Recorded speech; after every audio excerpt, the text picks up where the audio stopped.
Bom, boa noite, pessoal, tudo bem? Estou aqui preparando mais uma aula para vocês, para a gente dar sequência à nossa conversa. Tá? É, Tenho que pedir desculpa para vocês, porque na aula passada eu, apesar de ser um conteúdo online, né, eu não estava presencial no momento da aula, como eu estou lá toda vida esperando vocês.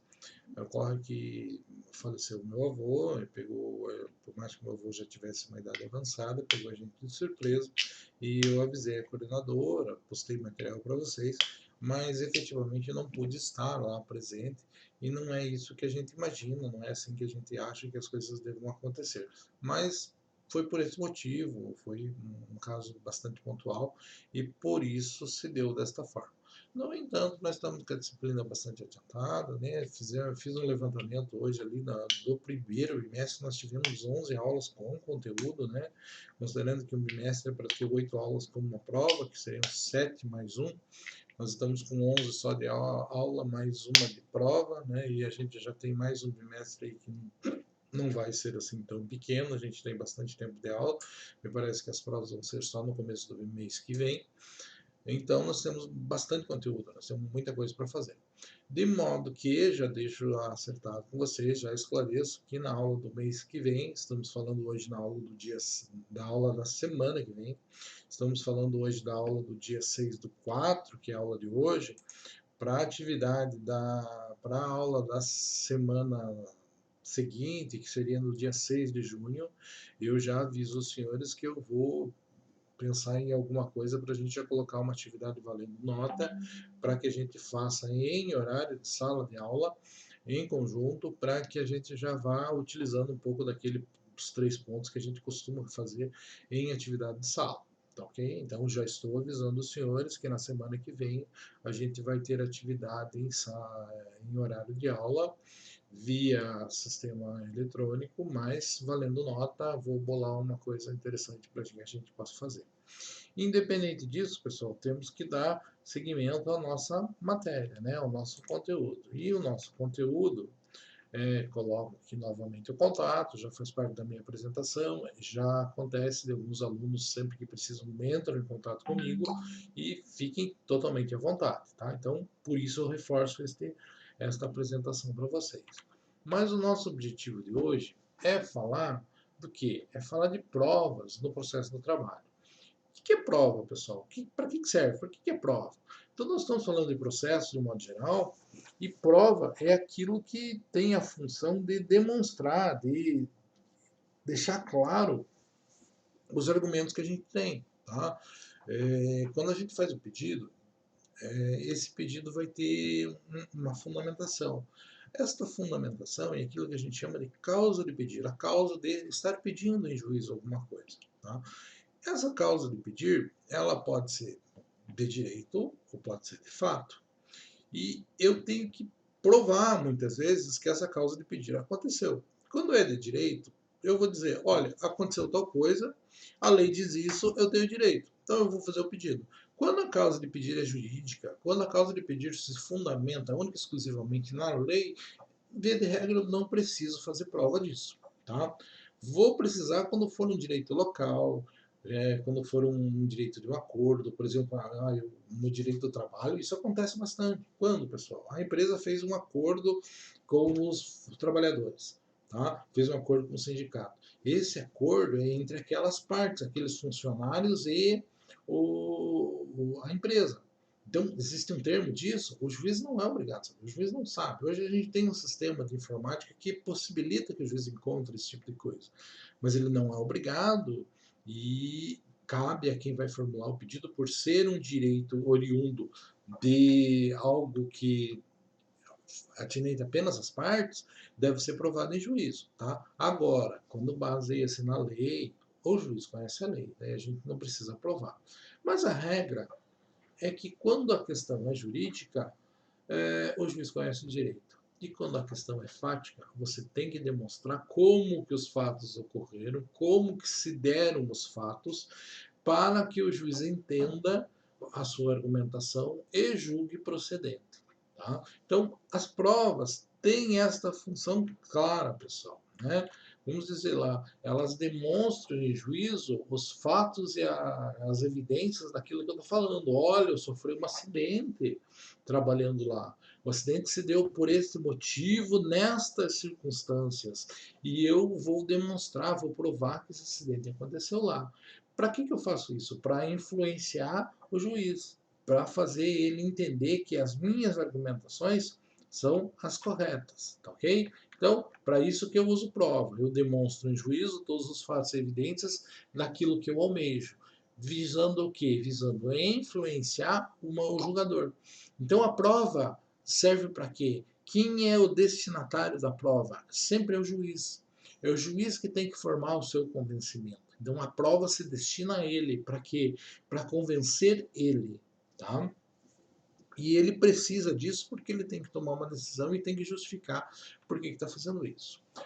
Vamos para o conceito de prova. Tá? Se vocês pegarem a doutrina, especificamente a doutrina trabalhista, vocês vão dizer lá que é um conjunto de motivos produtores de certeza, de conformidade entre essas ideias e fatos constitutivos do mundo exterior e a demonstração legal da verdade do fato. Tá? Para outros doutrinadores vão dizer que é provar e demonstrar a verdade de uma proposição, mas seu significado decorreu de uma operação mental de comparação. Então, prova. Prova é o quê, pessoal? Bem objetivamente, saindo de conceitos legais, que é o que a gente está fazendo aqui agora. Tá? Saindo disso, provar e demonstrar como que realmente aconteceu. Provar é ter um elemento que diga, olha, aconteceu tal coisa e aqui está a prova. Ó, meu carro estragou, tá? Aqui está o laudo do mecânico que eu vou gastar tanto para arrumar isso. Tá? Aconteceu um acidente de trabalho, pessoal. Uau, eu vou levar os colegas de trabalho para dizer, olha, fulano estava aqui trabalhando nessa serra quando cortou o dedo. Tá? Ah, eu estou falando do que eu fiz hora extra, eu vou levar lá os meus colegas de trabalho para dizer, não, o Edi trabalhou aqui todo dia até as 8 horas da noite fazendo isso. Tá? Isso é prova, é um elemento material, pessoal, é algo assim que eu vou poder me pautar naquilo, que eu vou poder demonstrar aquilo para dizer, olha, aquilo aconteceu deste jeito, tá ok? Isso é provar, para isso que serve a prova, pessoal, tá? Bem objetivamente. Então, provar é o quê? É demonstrar que de fato algo aconteceu, que algo existe, tá? E o juiz precisa ser convencido disso. Vejam, quando a gente fala de prova, pessoal, existem assim princípios básicos que vão gerir a prova e especificamente não prova no processo como um todo, mas prova no processo trabalhista. Vamos dizer que a primeira coisa, necessidade. Isso aqui vem de encontro com o princípio do próprio direito processual. Eu não movimento o processo se não houver necessidade, se eu não mostrar qual vantagem Maria leva para fazer o processo andar para frente. Então, necessidade confunde-se com aquele pressuposto básico lá, com aquela condição da ação, que é o interesse processual. Tá? Então, eu vou movimentar um processo judicial quando eu tenho interesse. Qual é o interesse? É eu demonstrar qual vantagem eu levo. Não necessariamente essa vantagem precisa ser algo de cunho financeiro, tá? Mas eu tenho que demonstrar qual vantagem eu levo. Da mesma forma, eu tenho que produzir uma prova, eu tenho que justificar qual a necessidade daquela prova.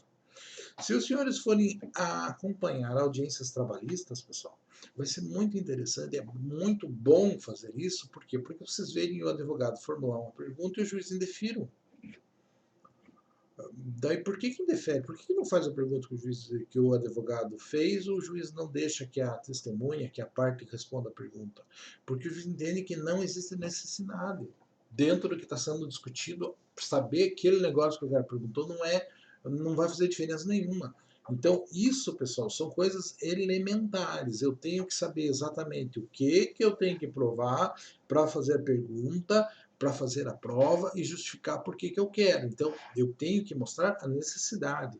Necessidade está ligada àquela ideia do princípio básico do processo, que é do interesse processual. Qual o interesse que eu tenho em formular aquele questionamento, em produzir aquele meio de prova? Então, se eu não consigo justificar qual é o interesse, é porque eu possivelmente não estou conseguindo justificar qual é a necessidade de fazer aquilo. Então, eu só faço prova daquilo que é útil. Só faço prova daquilo que é necessário. Se não precisa de prova, não faço. O sujeito confessou o negócio. Precisa produzir prova? Não.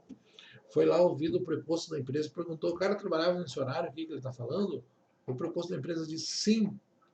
Se o preposto da empresa diz sim, quer dizer, ele fazia toda essa hora essa que ele está falando. Então, o que aconteceu? Ele já confessou, ele já admitiu aquilo por verdadeiro. Precisa eu ouvir uma testemunha na sequência para dizer que o sujeito trabalhava naquele horário? Não precisa, né, porque já está provado, então não é mais necessário. Aí é outra forma de mostrar que fazer aquela produção de prova não é mais útil. E é muito comum, quando acontece esse tipo de coisa, o juiz não ouve mais ninguém, porque ele entende que já está aprovado por uma coisa anterior, porque já foi confesso de alguma forma. Não que a parte muitas vezes quisesse fazer isso, mas acaba fazendo. Ok? Então, necessidade quer dizer utilidade da prova. Eu não mexo com provas que não são necessariamente úteis. Tá? Utilidade. Não utilidade, né, pessoal? Eu li errado. Unidade. Quando eu falo unidade, eu estou falando de um conjunto. Eu não pego um fato e a prova que foi produzida para aquele fato. Eu pego todas as provas produzidas e vou analisar o conjunto. Principalmente porque, dentro da direito do trabalho, nós temos, do lado do reclamante, muitas provas testemunhais. E a prova testemunhal, como a gente vai ver, é a pior de todas as provas, porque ela está limitada ao sentido das pessoas. E as pessoas lembram de coisas que não viram, falam coisas que acham que é, e tem muito problema na produção da prova testemunhal. Nós vamos falar sobre isso especificamente. Tá? Mas o juiz tem que se limitar a uma testemunha? Não, o juiz vai se limitar a uma testemunha, a uma perícia, a um documento, ao que outra testemunha falou. Então, a prova não é analisada isoladamente. Né? E a prova não pertence a uma parte exclusiva. Às vezes, uma testemunha minha serve para outra parte provar uma outra coisa. Então, a prova nunca é analisada de forma isolada. A prova sempre é analisada de forma única, é um conjunto de toda a instrução probatória, de todas as provas produzidas no processo que são consideradas. Lealdade e probidade. Aqui até assim a gente tem que dizer, as partes têm que agir com lealdade, tem que ser correto. Né? Aqui é mais uma questão assim, que está ligada àquela ideia de honestidade. E no processo civil isso fica bem claro, por quê? Porque a regra básica do processo civil, do processo do trabalho, é que ninguém é surpreendido. Você pede a prova, o juiz defere e você faz a prova. Então você chega a pessoa, você não vai ser surpreendido, tá? Então, lealdade, você tem que agir corretamente, você tem que ser leal, você tem que ser honesto. Tá? Não existem muitos aspectos diferentes quando eu falo com lealdade e propriedade do que ser correto. Tá? Aqui é a mesma fala que um padre poderia falar com vocês na igreja: ser leal é ser correto, ser honesto. Da mesma forma que a boa educação preza que a coisa tem que ser feita. E no processo civil, tanto o processo do trabalho, que se aplica ao processo civil, não poderia ser diferente. Tá? Contradição. Nós temos um princípio constitucional que é o princípio do contraditório. E quando a gente fala de provas, o princípio do contraditório consiste em dizer: o sujeito juntou alguma coisa para provar algo que eu fiz, nada mais justo, necessário, um direito constitucional meu básico é dar a oportunidade para que eu justifique aquilo que ele está alegando. Tá? Então não existe prova isolada. Por mais clara, objetiva que a prova seja, a prova tem que ser dada a oportunidade para que a outra parte contradiga, justifique por que aquilo aconteceu daquela forma. Igualdade ou de oportunidade. Tanto o reclamante quanto o reclamado, tanto o empregado quanto o empresário, tá? Eles têm as mesmas oportunidades dentro do processo do trabalho. O processo do trabalho, obviamente, o direito do trabalho, eles vêm naquela ideia de trabalhar na diferença entre ambas as partes, né? Obviamente que o empregado está numa situação superior ao empregado, que o empregador está numa situação superior ao empregado. Por quê? Por uma questão financeira, tá? Então, de repente, se eu não precisasse trabalhar, eu não estava lá. Eu estou trabalhando porque eu preciso, né?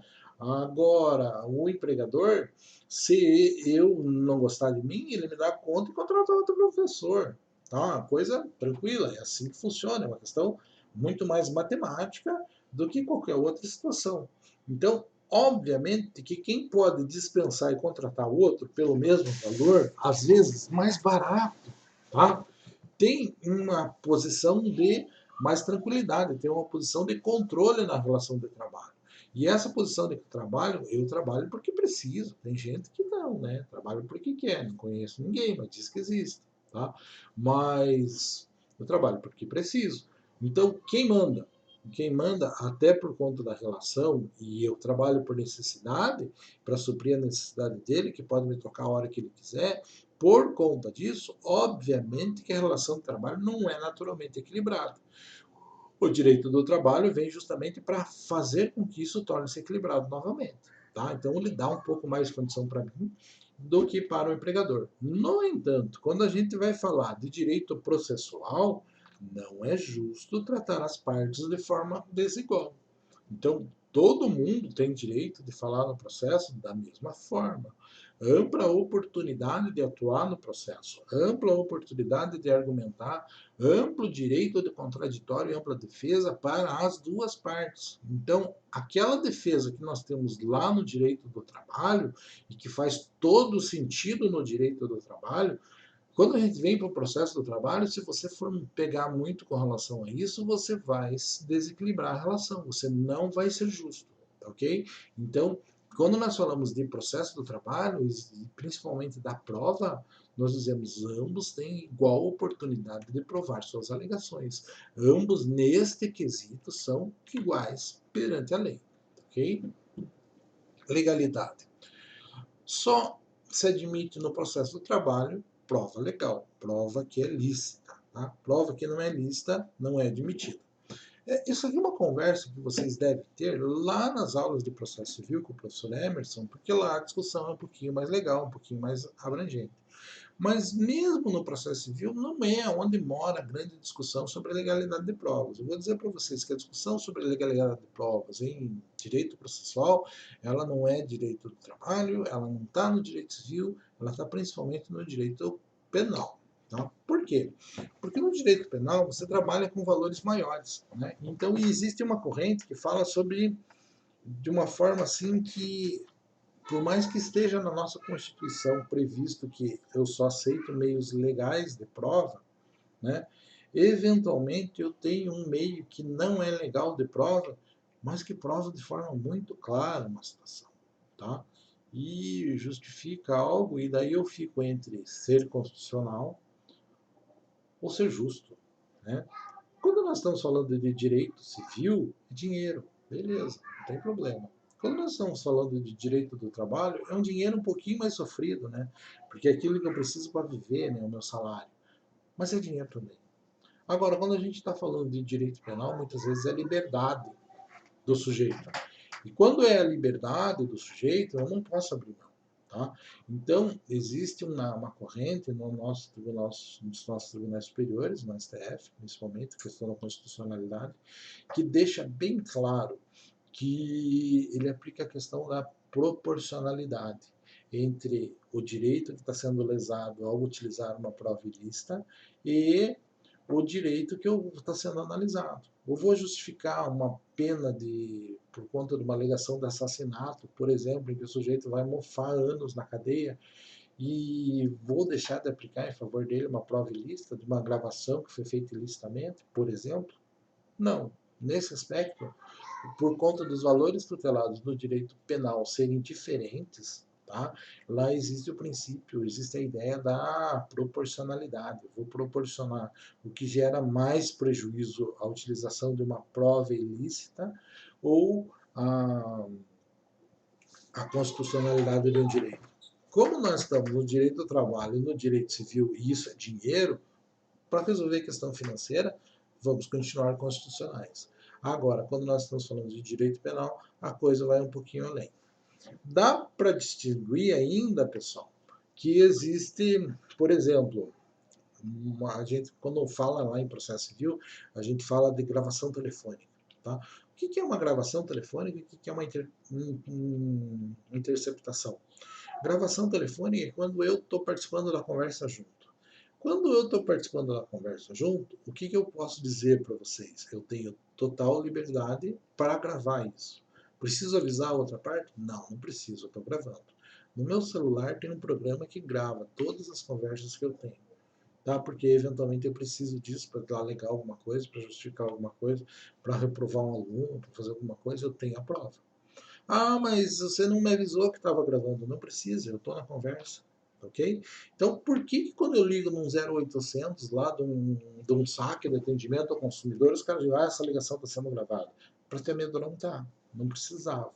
Tá? Porque a gravação telefônica, aonde você pertence à conversa, ela é 100% lícita. Tá?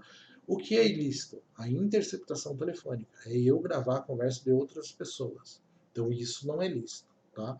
Isso é inconstitucional, isso só vai poder ser utilizado quando existir determinação judicial para que isso aconteça. Mas isso aqui é uma conversa abrangente que nós estamos tendo sobre prova de um modo geral. A regra geral é o quê? Só aceito prova legal. Prova que não é legal, eu não aceito. Lá no direito penal, como os caras têm coisas mais importantes do que dinheiro, que é liberdade, né?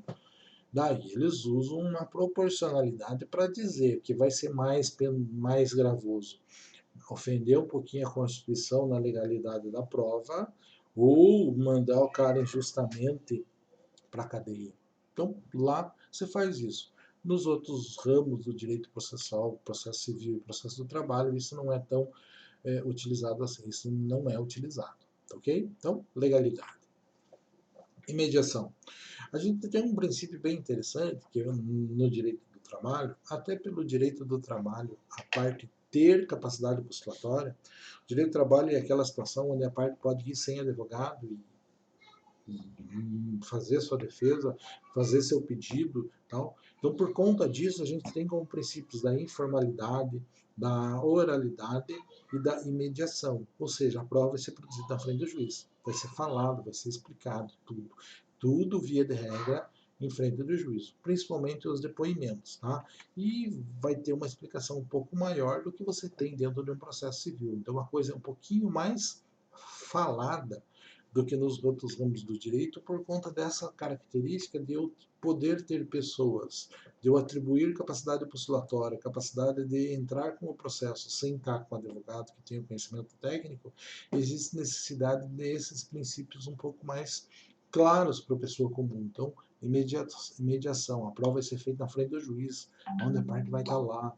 A oralidade, tudo vai ser falado, vai ser informal. Por que esses princípios? Para que o sujeito comum, quando estiver lá, entenda o que está acontecendo. Tranquilo, pessoal? Obrigatoriedade. Tá? Obrigatoriedade é que não existe processo em prova. Tá? A prova é o fundamento do processo. A gente já vai ver ali para que a prova serve. E daí a gente entende por que a prova é obrigatória. Não existe julgamento, não existe decisão sem fundamentação. E o que fundamenta a decisão é a prova obtida no processo. Ok? Então, vamos para frente. O que a gente tem mais, pessoal? Sistema de valoração.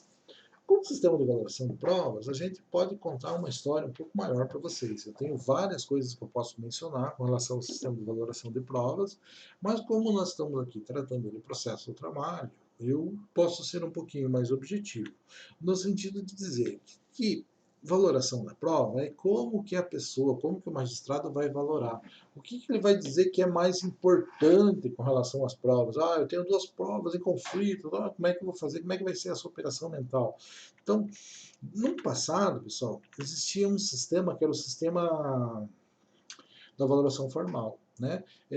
Na evolução do direito processual, pessoal, vocês vão ver que existia uma coisa que a gente chamava assim, sistema tarifário de valoração de provas. O que quer dizer isso? Que tinha uma tabela que era como se fosse uma tarifa, né? Como se fosse uma continha. De modo que eu chegava à decisão muito mais por uma conta matemática do que por diversas outras coisas. Então, naquela época dizia-se assim, se o cara tem isso, tem uma prova disso, isso vale tanto, e daí o juiz juntou as duas coisas, está julgado procedente. Tá? Então era uma tabelinha dizendo o que vale cada coisa. Sempre foi assim? Não. A gente vai ver que teve um sistema que é anterior a esse, que era o sistema da livre apreciação. Por que eu vou dizer que o sistema da livre apreciação é anterior? Porque bem antigamente, pessoal, no início dos processos, o início das decisões, né? Imagine aquela época quando existia apenas o soberano, existia um senhor que era o dono de tudo, que era o rei que mandava em tudo. Ele que decidia as coisas. Então, o Estado era ele, o direito era ele. Tá? Então, você ia lá, contava um negócio para ele, pedia apreciação, ele olhava e julgava do jeito que ele queria. Então, livre apreciação de provas, eu vou dizer assim, nem precisava de prova. Né? Você falava, mostrava alguma coisa para tentar gerar convencimento. Mas se o sujeito era a lei, era o poder, ele era tudo, né? O Estado era ele. Tinha para quem recorrer? Né? Tinha por que provar, fazer alguma coisa diferente? Não, se ele quisesse, ele fazia do jeito que ele quisesse. Então, não existia regra nenhuma com relação à apreciação da prova, bem na antiguidade. Tempo passou e a gente foi para um extremo completamente oposto, que foi o sistema da valoração formal. Para fugir das loucuras do soberano, né, que fazia o que queria no processo, nós criamos um sistema dizendo exatamente como que a prova tinha que ser valorada, dando valores específicos para cada situação. Tá? Então, é legal isso? Não, também não é legal. É uma bosta. Vamos ser bem objetivo, né? Meu Deus, imagine ter tudo certinho assim. As coisas não funcionam desse jeito, tá? Então, aconteceu uma coisa que era livre, nós passamos por um outro sistema que era completamente engessado e não ficamos felizes com nenhum dos dois. E precisamos criar um sistema novo.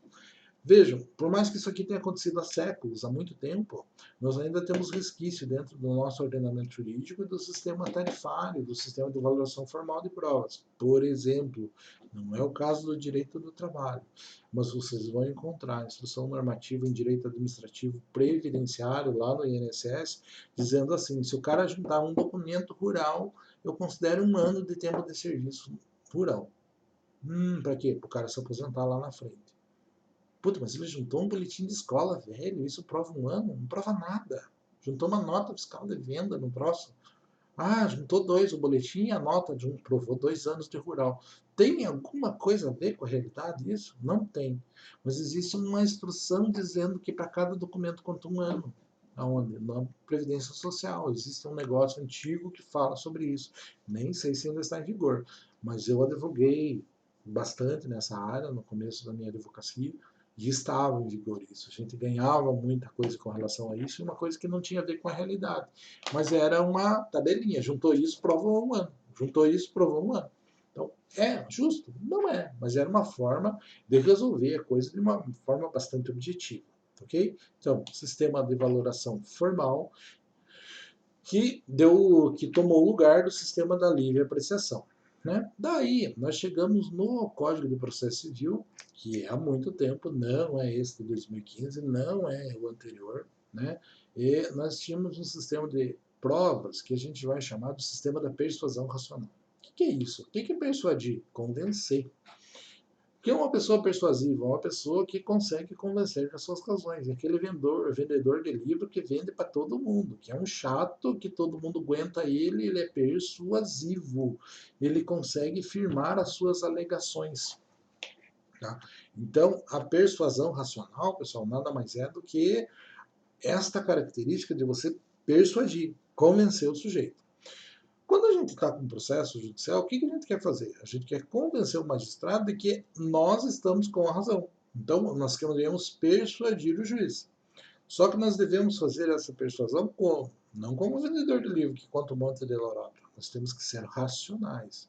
Nós temos que convencer o magistrado, com base nas provas que nós produzimos, que nós temos a razão, que a coisa aconteceu do jeito que a gente está falando. Ok? Então, persuadir, convencer, racionalmente, então com base em elementos, com base em alguma coisa que pode ser verificado, que são as provas produzidas no processo. Então, o nosso sistema atual, ele tem uma regrinha bem simples. O juiz pode julgar do jeito que ele quiser, desde que ele consiga justificar, desde que ele consiga fundamentar. Como é que o juiz fundamenta a decisão dele? Com base nas provas produzidas no processo. Então, persuasão racional. O juiz julga do jeito que ele quiser, desde que ele consiga justificar com as provas que estão no processo. Quem produz as provas? Nós. Quem convence o juiz? Nós, as partes. Ok?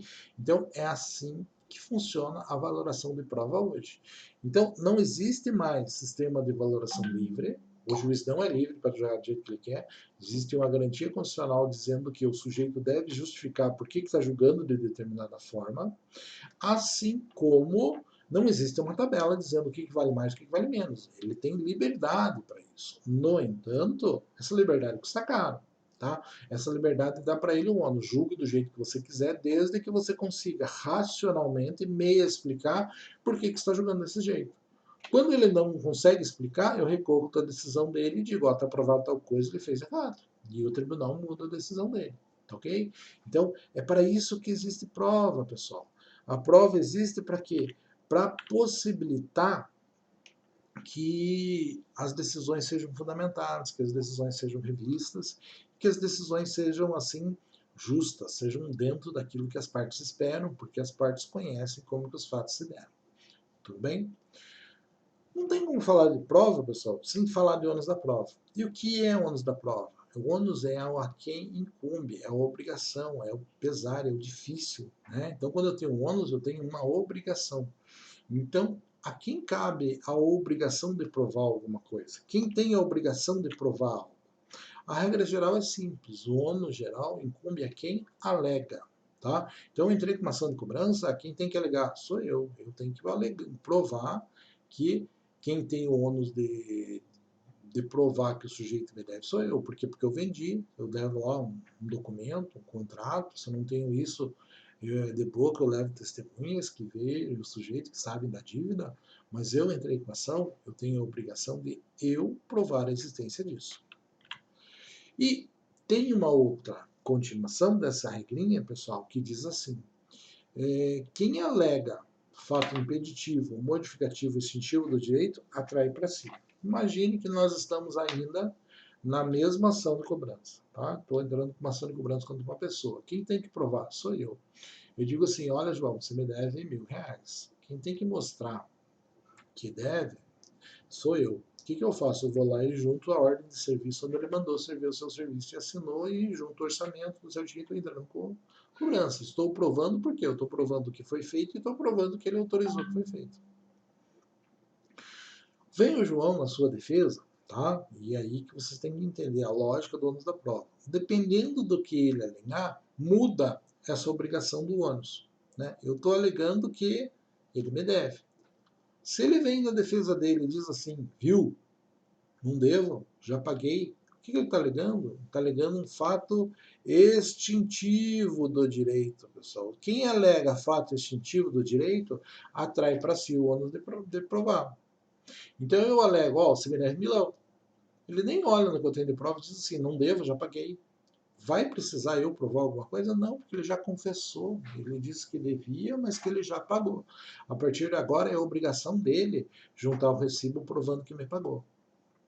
Ah, pode ser diferente? Pode. Estou cobrando R$1.000 dele. Ele vem e diz assim, olha, essa dívida é de jogo, não é lícito ser cobrado na justiça. É uma dívida moral, mas não é uma dívida legal. Ah, é mesmo? Então ele reconhece a existência da dívida, ele que tem que provar que é de jogo. Então ele atraiu para si, alegando um fato impeditivo do direito dele. E modificativo, pessoal, é quando ele diz assim, olha, eu comprei, mas 100 não é justo, porque eu gastei 80 anos para arrumar esse negócio. Então ele está alegando algo modificativo, algo que modifica aquela obrigação pré-estabelecida. Por que a gente tem que prestar atenção nisso, pessoal? Você tem que estar bem claro com isso na cabeça para saber o que você tem de prova para produzir, para ver o que pode alegar. Então, às vezes, o teu cliente vem, ele sabe que deve um monte de coisa, mas não tem prova, você tem que ter prova. Às vezes vem o seu cliente assim e diz assim, olha, eu paguei tudo que o cara falou. Cadê o recibo? Não tem recibo? Às vezes é você dizer não, é mais fácil você dizer não te devo nada, prove que eu devo, do que você dizer já paguei se você não tem o recibo. Ok? Então, trabalhar com o ônus da prova é uma coisa que tem que estar na cabeça de qualquer operador de direito em qualquer tipo de processo, principalmente quando nós falamos de processo do trabalho. Já disse para vocês, já fiz mais de 1.000 audiências trabalhistas, tá? E sempre defendendo a empresa, tá? Muito raramente defendendo o trabalhador. Ganhava o processo só com base na regra do ônus da prova. analisando as provas produzidas pelo sujeito e verificando o que eu poderia tomar de prova, aonde que eu poderia ficar quieto e deixar o ônus dele e ele não poderia se desincumbir. Então, essa regrinha é simples, pessoal. O ônus incumbe é quem alega. Quem alega fato impeditivo, modificativo ou extintivo do direito atrai para si o ônus da prova. Tá ok? Isso é uma regra geral que está colocado no 373 do Código de Processo Civil de 2015, tá? E que é reforçada pelo 818 da CLT. No entanto, pessoal, a gente tem uma situação que veio com o Código de 2015 e que foi posteriormente colocada dentro do 818 da CLT, que é a distribuição dinâmica do ônus da prova. No que consiste, pessoal? Vejam lá, 818 da CLT vai nos dizer assim: a prova incumbe a quem reclama, então, a quem alega.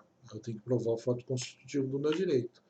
E o reclamado, quando alega fato impeditivo, modificativo ou extintivo do direito. A mesma coisa que eu falei para vocês, a mesma coisa que está escrito no CPC, está escrito na CLT. Tá? Mas daí, às vezes, a prova pode ser muito difícil, muito complicada de ser feito, e daí o juiz pode olhar assim, puxa vida, o autor, para ele provar isso vai ser muito caro, muito complicado, vai ter que fazer um exame, daí o juiz pode ir lá e pode modificar essa regra. Aí isso está se chamando, pós-Código de 2015, em distribuição dinâmica do ônus da prova. O juiz vai olhar para o processo e vai dizer, não, mas isso aqui é muito complicado para ele provar, prove você que você está certo. Ok? Então, existe essa possibilidade? Sim, sempre por meio de uma decisão devidamente fundamentada. Tá? É direito constitucional de que todas as decisões devam ser expressamente fundamentadas. E, segundo, esta situação de dizer para quem que cabe o ônus da prova, quem que tem que provar o quê, pessoal, sempre tem que ser tomada antes do início da produção da prova. Né? A gente tem no processo civil uma fase que é a fase instrutória, né? E ela é precedida pela fase de saneamento, quando se corrige. O processo do trabalho tem a mesma coisa, só que isso é feito tudo para acontecer dentro de uma audiência. O juiz olha para as partes, tenta fazer acordo, não conseguiu, bravo porque não foi acordo, ele começa a ditar um despacho onde ele vai sanear o processo e sanear o processo e fazer isso. Nós vamos falar um pouco mais com relação a isso quando chegar nessa fase específica. Tá? Mas quando ele está fazendo isso, quando ele está especificando quem tem que provar o que, ele vai dizer isso claramente no despacho dele antes de iniciar a instrução processual. Por quê? Porque a lei determina e porque ninguém pode ser surpreendido com relação a quais são suas obrigações. Tá? Da mesma forma, ninguém pode ser incumbido de uma prova que seja impossível de ser feita ou que seja extremamente difícil. Isso aqui é uma prova de fato negativo, provas complexas, ninguém pode ser incumbido desse tipo de coisa. Tudo bem? O que mais, pessoal? Feita essa consideração, e isso é o mais importante de tudo, pessoal, eu vou dizer para vocês que o ônus da prova é uma coisa mais importante do processo do trabalho. Eu vou dizer que o ônus da prova é uma das regras mais importantes do processo como um todo. Tá? Eu vou cobrar alguém, processo civil, processo penal, eu tenho que saber o que eu tenho que provar. Tá? Se você não sabe o que você tem que provar, você vai produzir prova que vai ser favorável à parte contrária. Você vai fazer pergunta que vai atrapalhar o reconhecimento do direito do seu cliente. Então, saiba olhar para o processo e ver a quem cabe provar o quê. Isso é básico, isso é elementar. O bacharel do direito que não sabe fazer isso, ele advoga contra o interesse do seu cliente. E isso não é uma exceção, pessoal, isso é muito comum. Tá? Quando vocês começarem a assistir a audiência, vão assistir audiências trabalhistas, pessoal. Lá é ótimo para verificar isso e lá você se depara com a realidade da incapacidade de muitos advogados e muitos deles não entendem essa regrinha simples do ônus da prova, que é a distribuição do ônus para cada uma das partes. Tudo bem? Feitas essas considerações, a gente tem que pegar uma regrinha bem simples lá do Código de Processo Civil, que diz assim: não dependa de prova. Tá? O que não precisa ser provado? Fato notório. Então, dia tal caiu um raio aqui.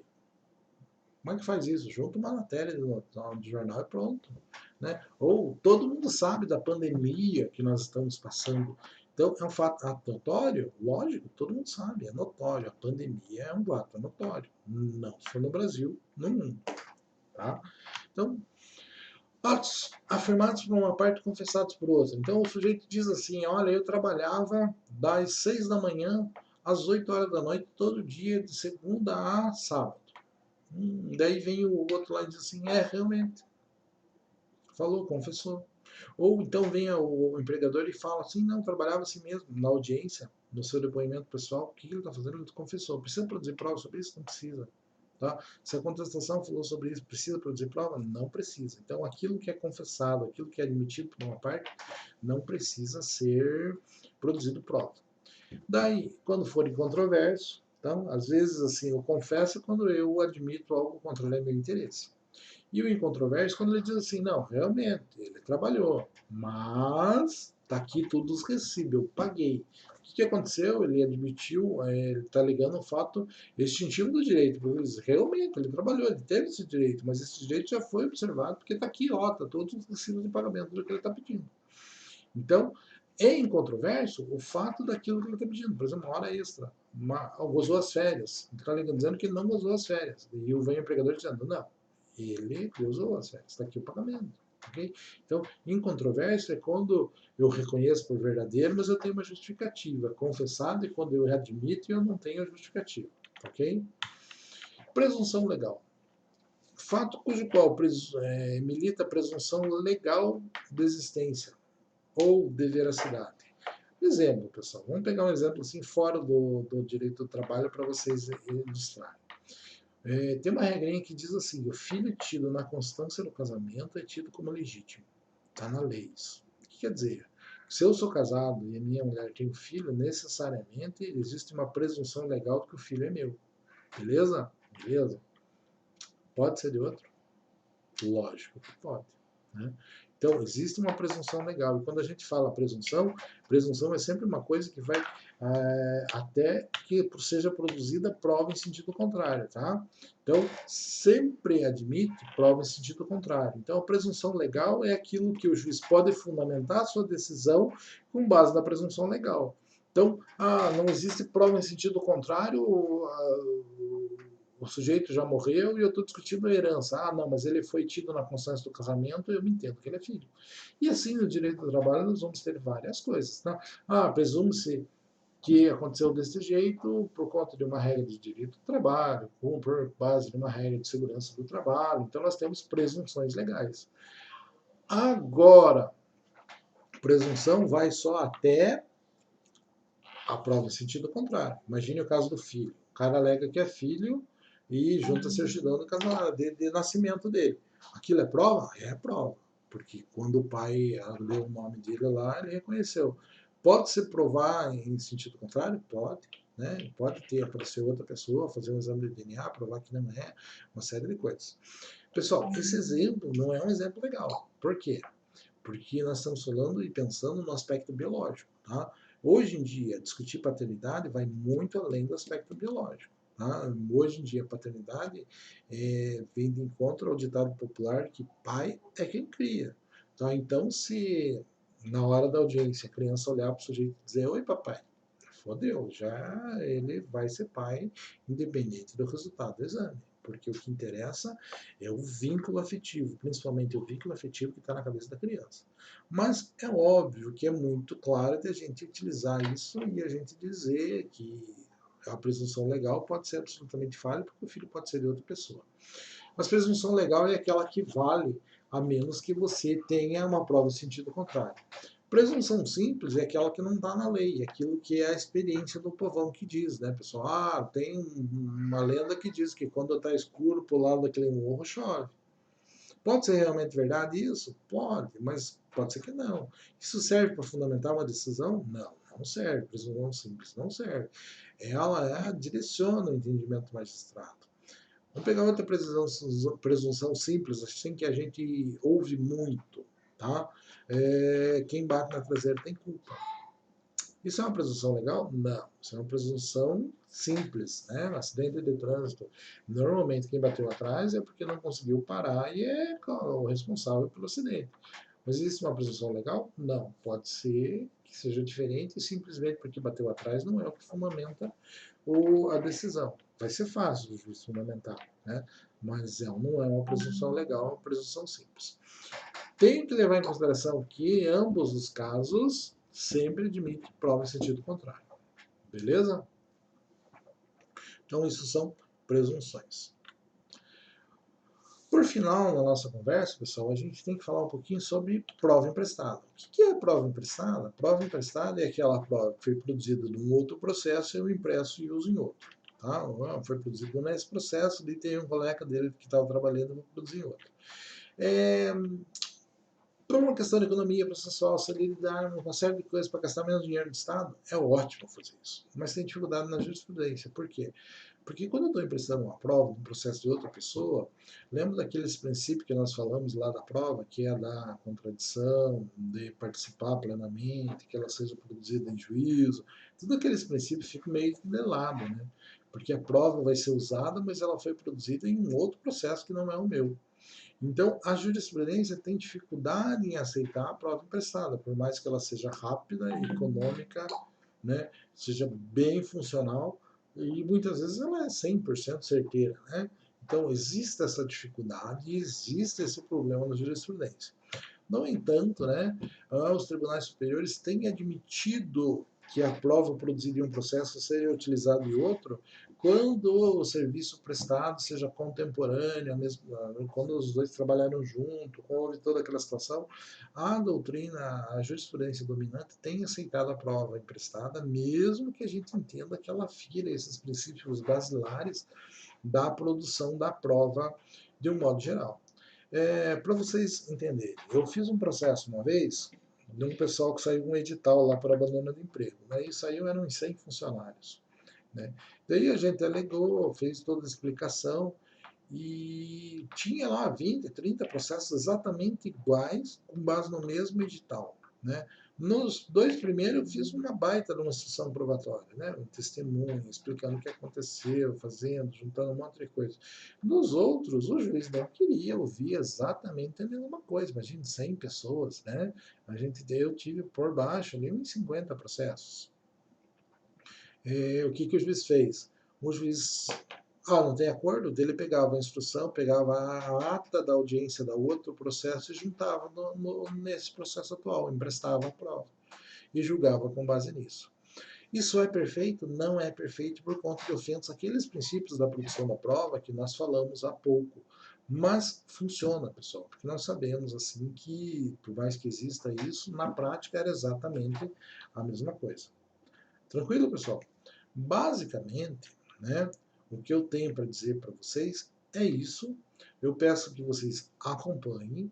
Não vou falar com relação a hoje, mas já estou falando que com relação à aula da semana que vem, hoje é dia 6 de junho, mas com relação à aula do dia 11 de junho, eu gostaria que os senhores comparecessem, porque eu vou fazer atividade valendo ponto para o trabalho bimestral e vai poder pontuar quem estiver presente na aula.